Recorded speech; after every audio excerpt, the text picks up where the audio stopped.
to your channel. It's your girl Nene. I know it's been a minute.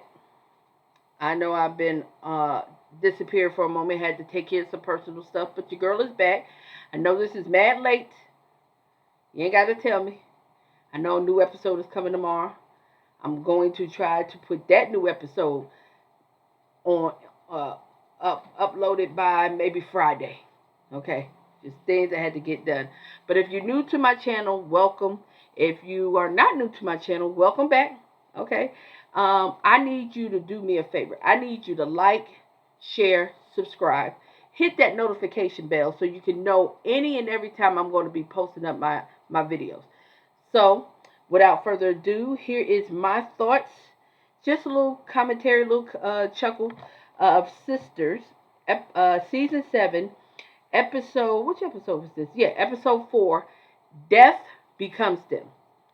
Here we go.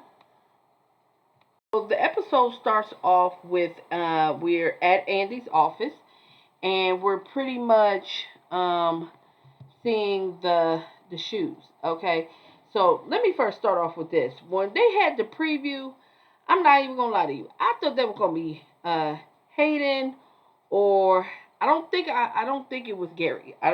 He's too much of an antagonist at this point. But I did think it was going to be Hayden shoes that we're gonna be looking at, but uh, it wasn't. It was Andy's boss. Trying to look up the notes now. I think his name is Leland. That was his name. Um, so he's pretty much the one that died. Uh, so so now the, I guess, acting manager slash partner role is now available. Position is up. So now Hayden, and Andy are both gonna go for it. I knew it wasn't gonna last long with Hayden, with his whole thing of being on Andy's side and all of that. He's gonna basically try to take her down. He reaches out to Gary. He's like, "Hey, I need your help to get to bring down Andy Barnes."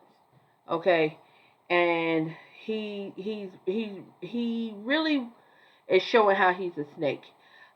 Gary was saying how you wasn't caring for me, you wasn't checking for me, you wasn't needing any help or whatever, but Hayden played it to his advantage to say, "Hey, I would be cool with you. I'm friends with you, whatever. I'll tell you, Leland is the one that was doing the investigation. He's the one that went after you, blah, blah, blah, blah, blah." Gary believed it, so he's going to run with it.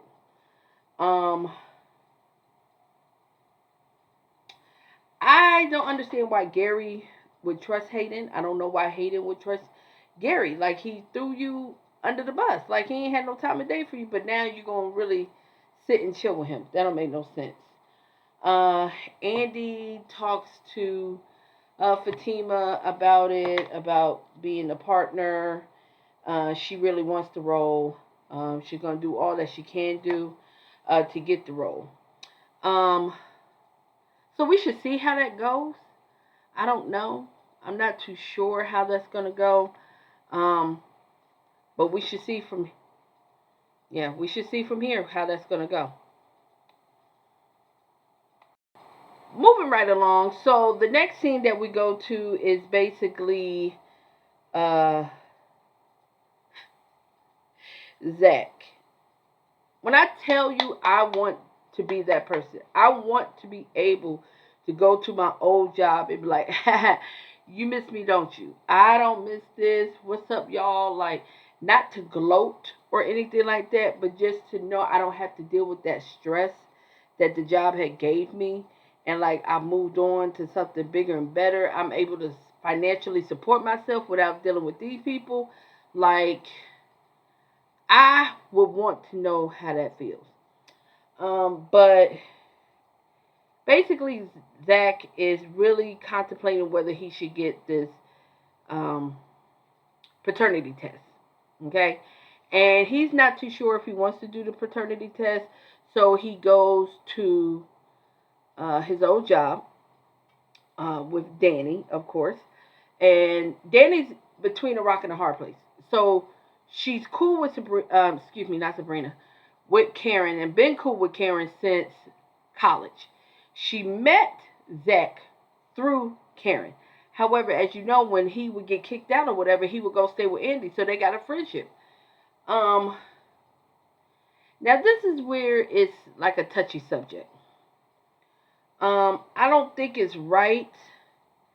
Uh,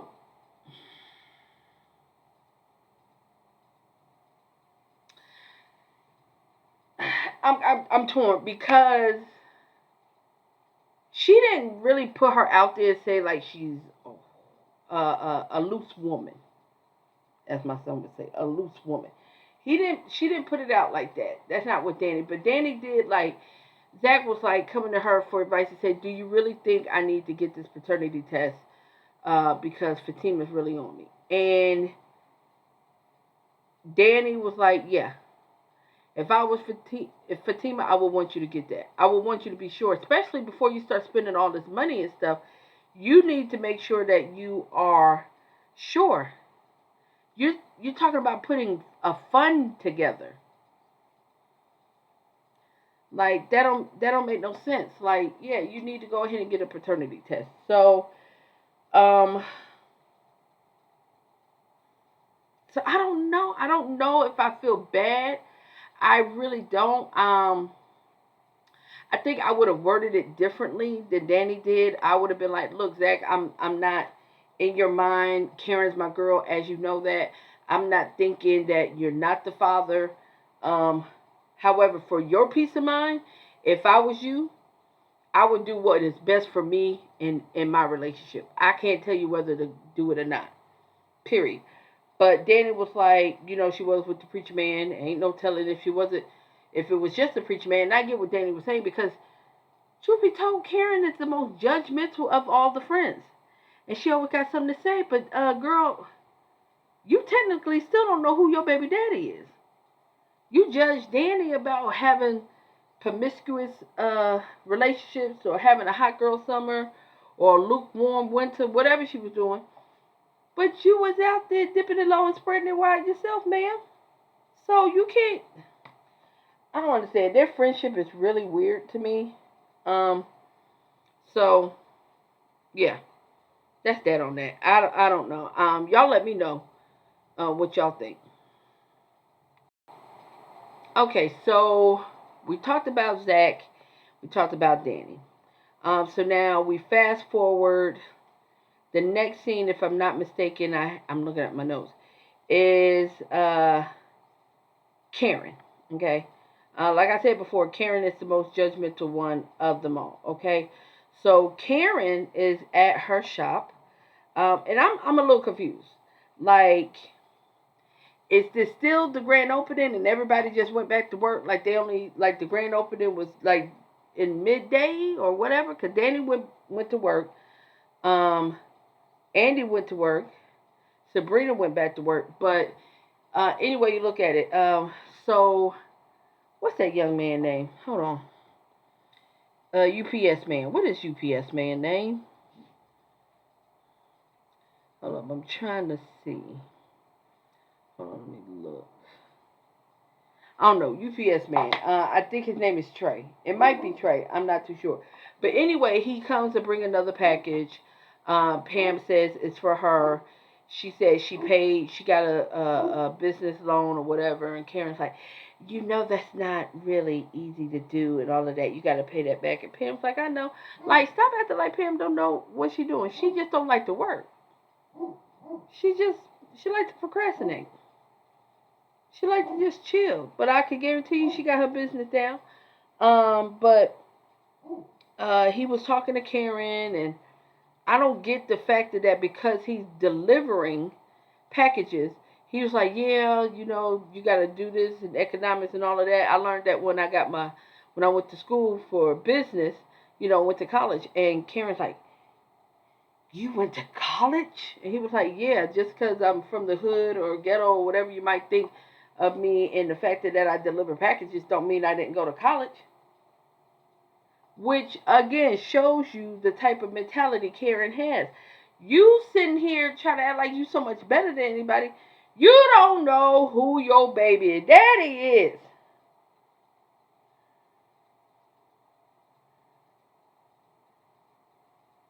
Like, how judgmental can you be?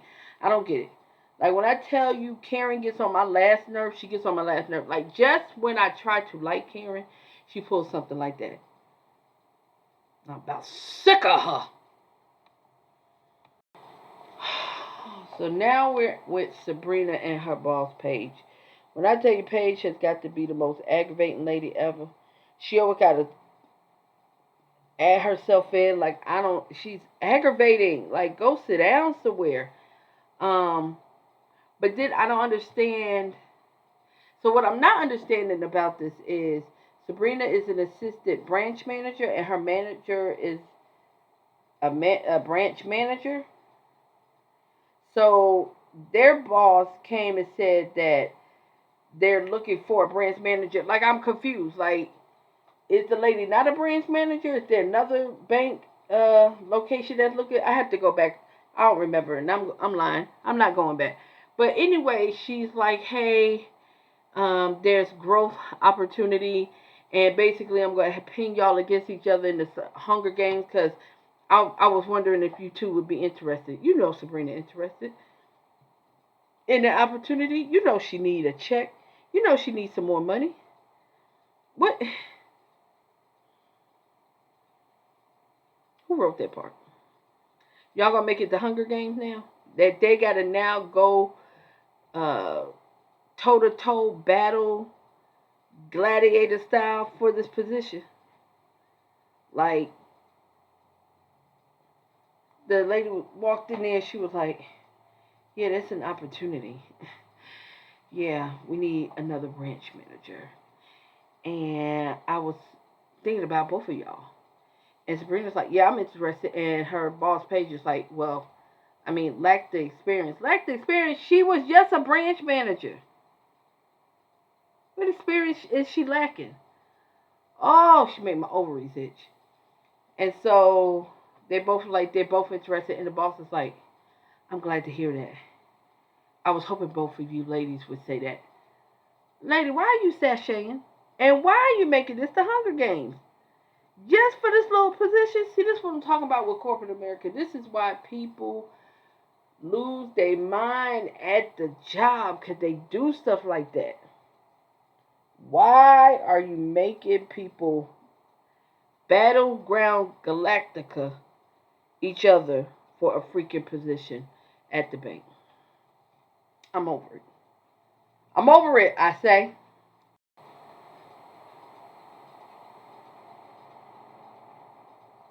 Andy and Jordan. First of all, y'all got little signals that y'all do. What is this? Or what was it? It was what? Ah, don't get me wrong. Costco Jordan is okay. He's cool peoples. I don't see the chemistry between them versus the original Jordan. Like, I'm not wanting nobody to lose their job, but this Jordan come off like her best friend. But he comes to see her, see what's going on. He basically tells her that, she basically tells him that Mr. Leland died, and now she want to go for partner. She already know the haters gonna want to go for partner, so she can't kiss him in the mouth in front of people because they already had a problem with her and Gary, and Gary's the reason why for the investigation and blah blah blah blah blah. She got the glass, and I'm sitting here like, you don't have no type of curtain or nothing. Everybody can just see into your office. Okay, that's fine. Hayden is forever in the conference room. He is never in his office, but he's able to be in the conference room holding actual calls to whoever to talk to you, to spy on you. So that's why she ain't kissed him in the mouth, because Hayden was watching. When I tell you I'm over Hayden, and I'm over Andy and the Costco Jordan. Um, I'm just over it. Uh, yeah, that scene was lackluster.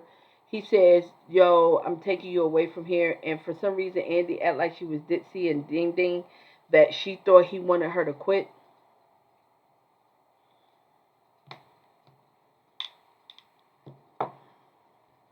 Andy, how you jump to you think the man wants you to quit? He just wanted you to leave the building and go to lunch. How you thought he wanted you to quit your job? How did you jump out the window on that? I swear to God, sometimes they be making Andy so simple. They be making her so simple.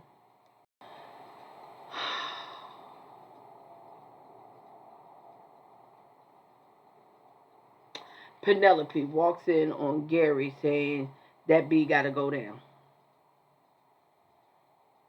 And then makes it so obvious that she's up to something. I know you wasn't talking about anybody that I know. I know you was talking to nothing about, it was about business, right?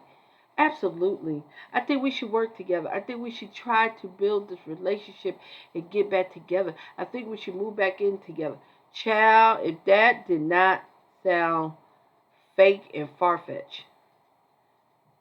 Gary falling for it for some reason. He talking to Hayden, uh, still on the phone talking about bringing down Andy, and he thinks Andy's the reason why the investigation happened. Sir,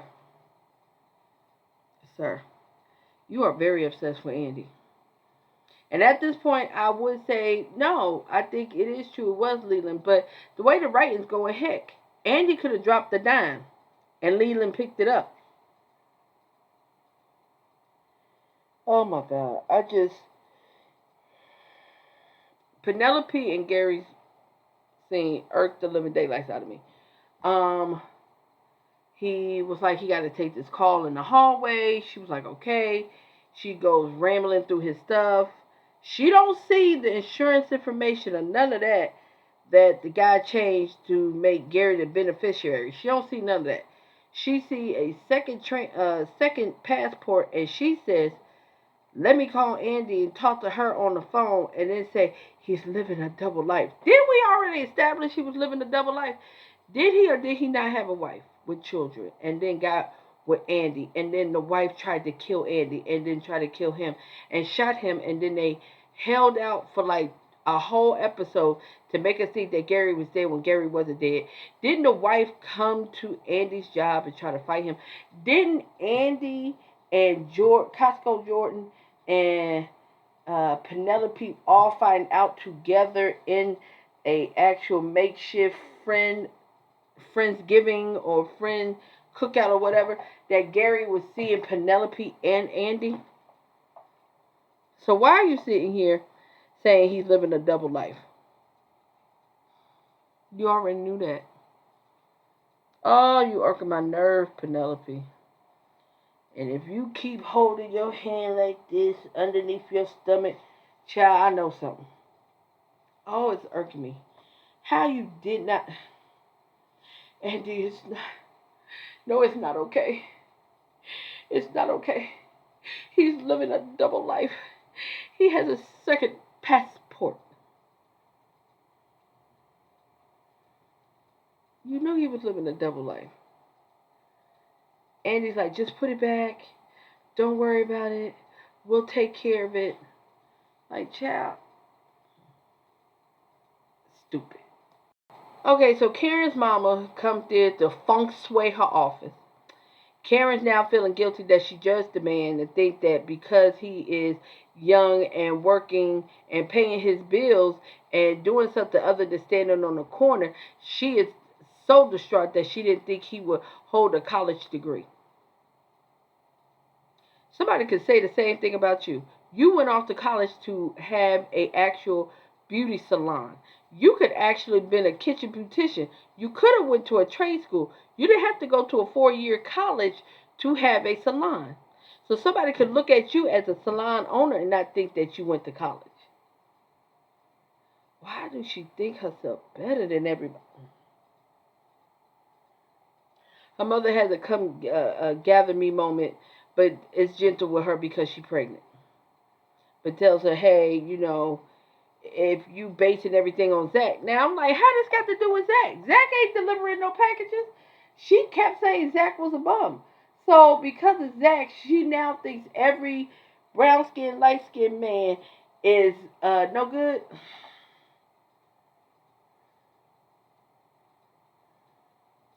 When I tell you that irked me, Pam was talking to her like he likes you, he wants to get with you, he wants to do all these things, and you judging this man.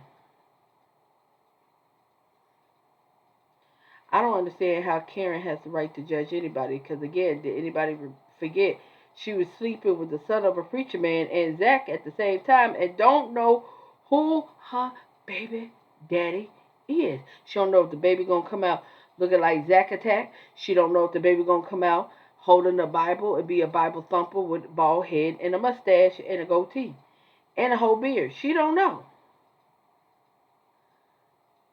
But she gonna sit here and judge the package delivery UPS man who's delivering her packages to her for her salon, who even said congratulations on your salon. But you're gonna be judgmental about him. Girl, stop. Okay, here's the next scene. Gangsta Boo, aka Fatima, goes to uh Hayden is like, yo, I know what you're trying to do. I know you're going to try to X Andy out of the spot as a partner, managing partner, or whatever. And I'm just letting you know, me and Madam, a.k.a. Eva the Diva from All the Queen's Men, would take your kneecaps off. My family don't play. We're gangsters. We're killers. We'll tie you up, feed you to the ants, stick honey on your body. And for some reason, Hayden is really scared. Like you didn't realize that she is sitting there and she has sat there and beat you up and did all of those things to you in the parking lot. Did you forget that? Why now all of a sudden you want to call Gary and say, I don't have time for this little gangster, this fake Cleo from Set It Off. I don't have time for it. She gonna try to take me down. I need you to protect me. You knew that she was crazy. She beat you up in the parking lot. Why are you acting like you didn't know that? You try to hold your ground and like, yeah, I ain't scared. That whole thing when he does that, yeah, yeah, right, yeah, right. Hey, and stop before you die, cause you will die. She will take you out. And I hope you fix your insurance policy, cause your girlfriend slash wife, Tamara, gonna take you for everything you got. Okay, so we're at Rich's. Like I thought it was a smoothie shop, but it's a smoothie slash they sell real food spot. But anyway, Sabrina's there, Maurice is there. Maurice is over the top as usual. I loved his shirt. But he's over the top talking about a job, and Sabrina's talking about the job, talking about the promotion. I think that's kind of crass to talk to somebody who's unemployed about how you are moving back up that ladder. Andy comes with her Tina Turner fit. Costco Jordan joins. Maurice is talking. This was a filler scene, nothing really major. Maurice was basically being Maurice, flirting back and forth with the guys. Guys feeling uncomfortable. Costco Jordan didn't seem uncomfortable because he might be attracted to Maurice because I think Costco Jordan is um, gay in real life, and I'm not too sure about Maurice. Brian J. Jordan, I think that is the actor's name. I'm not too sure if he's straight or gay. He's still cute. He's still handsome. But yeah, that episode. I mean, that scene was nothing. Of course, it showed what's her name, Penelope calling Andy. Like that was the most monumental moment. So that scene fell flat. Like, ain't nothing much more to talk about that. Like, I mean, Maurice was just talking about not having a job. Sabrina trying to act like she didn't understand, and she's like, "Oh, it's gonna be okay, Maurice. People got bills. You telling me it's gonna be okay? It's not gonna sit here and help me with my Georgia Power. my Atlanta Gas, my Xfinity cable or Charter cable, or my AT&T cable, or my cell phone, or the fact that I want something to eat. I don't want this goddamn smoothie from your man. Just crazy. Next scene. Danny's talking to her man, Tony.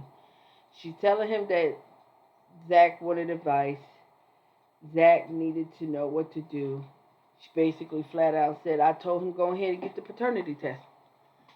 And he's like, oh, wow, you did your girl like that? Wow, I can't believe you did that. But, it's up to you. It's your choice what you want to do. You're trying to be a good friend to both of them. Looking at my notes. You're being a good friend to both of them. That's okay. Just, do what you got to do.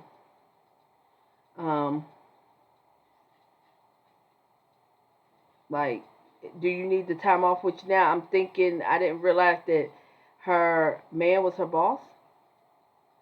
I didn't realize that. I didn't know that. That throws me off completely. So yeah, that was another filler scene. The big major scene is what I'm going to talk about now. Is Zach shows up. He comes in there very cocky, like, "Oh, this is what y'all do. This is what the insurance money did. This is nice. This is fly, haha." Which I like that. And he basically was like, "Yo, I'm coming here and congratulations on the salon. Everything's great, blah blah blah." And I think Karen just knew that Zach was about to congratulate her and give her all these accolades, and it's so great, it's so wonderful. This look good. And Zach was like, "Yeah, yeah, yeah, yeah, yeah. I want a blood test." Of course, this was all after he had already talked to Fatima and made Fatima feel like it was her idea. That the fact that she wanted it that pushed him because he wanted to satisfy her, but it's actually because of how Danny was talking about how out there Karen used to be back in the day in college, which that doesn't mean that's who she is now. Um, so he basically asked her, Pam's shocked, mouth wide open. And that's it to the episode. This episode was okay. It was cool. I think the more electrifying, jaw-dropping episode is coming on tomorrow. So that was it for Sisters Season 7, Episode 4, Death Become Them. Let me know your thoughts. Please, again, share, comment. Let's have this discussion. And thank you for tuning in. Until next time, take care.